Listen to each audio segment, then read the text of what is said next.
The second generation of Apple Watch SE is here. It's been a month of usage with ups and downs, and it's time to check everything important about its features, design, and performance. Any questions about it? Because we already have all the answers. Let's inspect.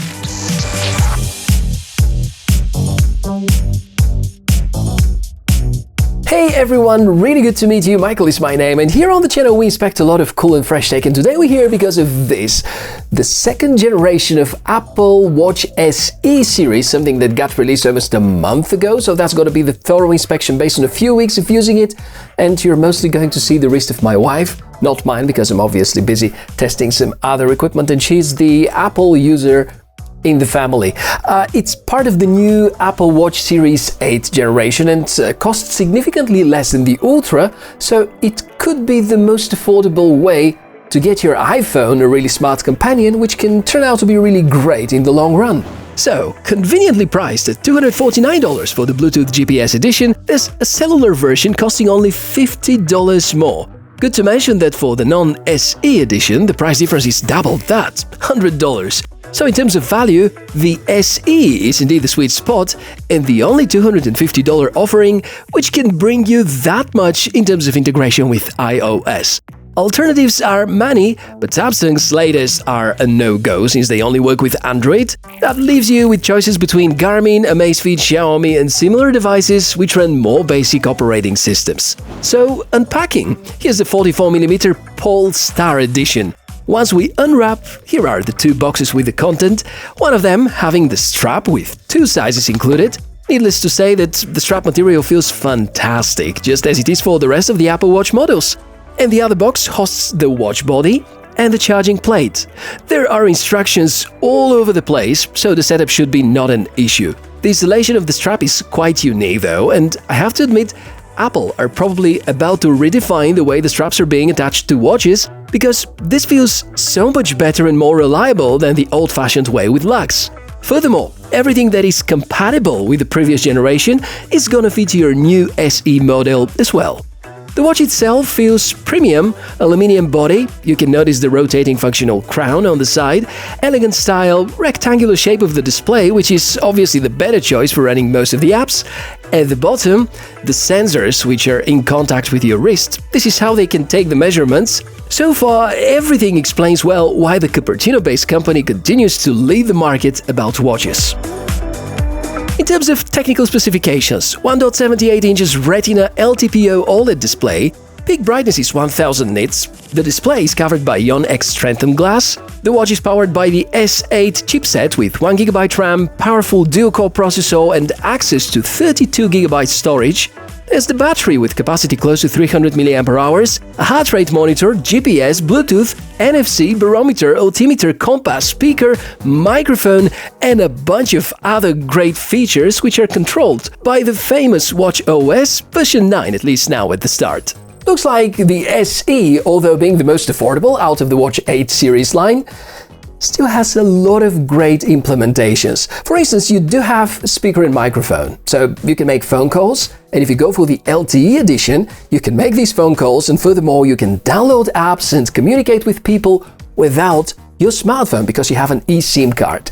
There's a GPS inside because obviously you would want to make really precise measurements of your workouts. There's the possibility to make contactless payments because we have NFC inside, and so far the hardware is pretty good.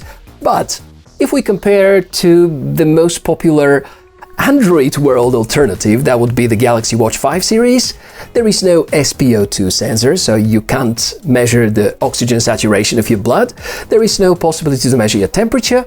And you can't go for ECG and blood pressure measuring, although the last two are not really well implemented with the Galaxy Watch 5 anyway.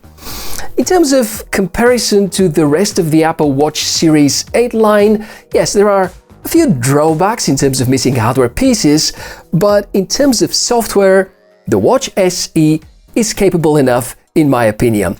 As for multimedia, it really is awesome, just like the sponsor of today's video, so let me play you a track of Epidemic Sound and then I'll tell you more about today's video sponsor.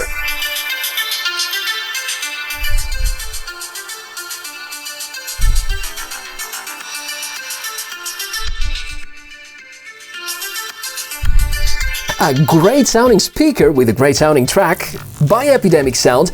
I've started using their service just recently, discovered the world of music that I've been looking for my entire life. Epidemic owns 100% of all their music, meaning that you shouldn't be worried about video takedowns or claims in the future. But that's not all of it. Let me show you my favorite feature. You have a track that you like and use a lot and you want something different, however similarly sounding. Just go to the corresponding track and the AI is gonna give you a few more options which have similar mood, genre and sound. If you sign for the personal plan, I think the enormous music and sound effects library plus the very user-friendly interface is the right combination for effortlessly discovering great music and monetizing your videos without concerns. If you work with clients, you might want to check the commercial plan because it gives you the opportunity to release videos with music by Epidemic Sound and clear the rights so that they don't get any copyright strikes. That's a really great deal, so hurry up, there are links in the video description area. Get a subscription to Epidemic Sound and you're going to get 1 month free trial so that you can get to know all the awesome features of the service. Just like we're going to explore all the awesome features of the Apple Watch SE software. Access to most sections is super easy. The crown also acts as a button and launches all the apps. You can either keep this crazy chaotic icon-based mess or switch to list mode. Via swiping actions, you can navigate through all the menus. Swipe up and here's the control center. Since Watch SE has quite an advanced operating system, there are a bunch of things that you can adjust on the watch itself, like display brightness, the screen timeout, the security options, the sounds.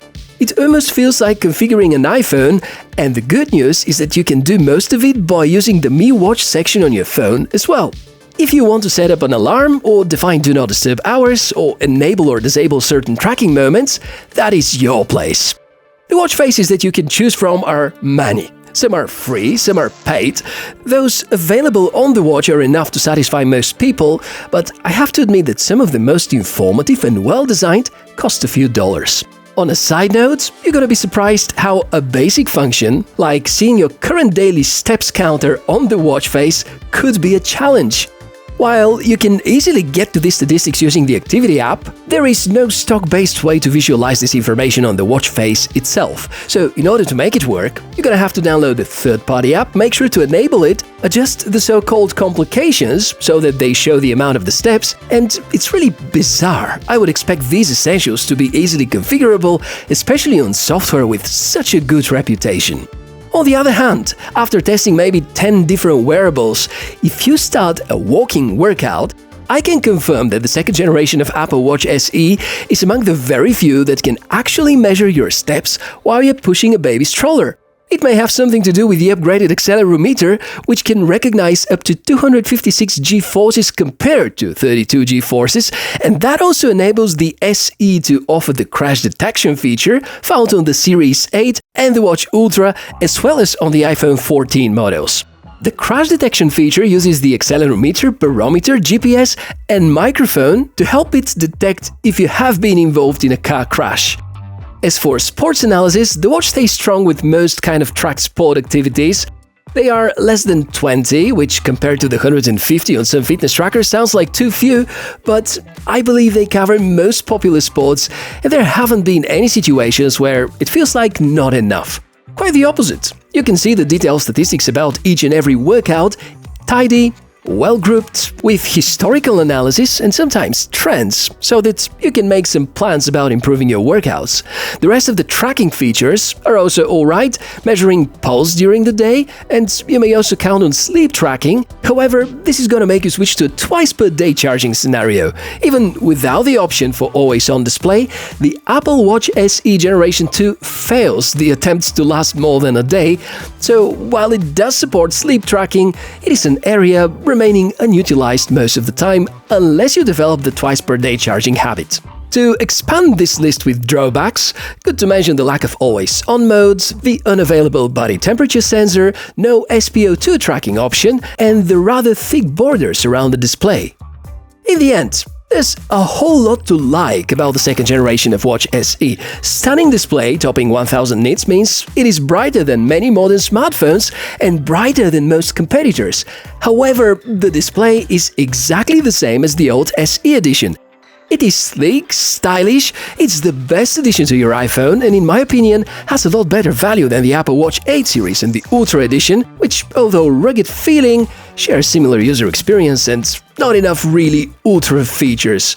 Compared to the previous SE, here we have the same display, processor and chipset, more or less the same features in a similar design, with the heart rate sensor and some software tweaks being among the top upgrades. Therefore, think twice before you buy the second generation, especially if you already own Generation 1, because that wouldn't feel like an upgrade. Concerning myself, I already have a device which I'm charging each and every day, so I really insist my watch to be having a lot better battery endurance.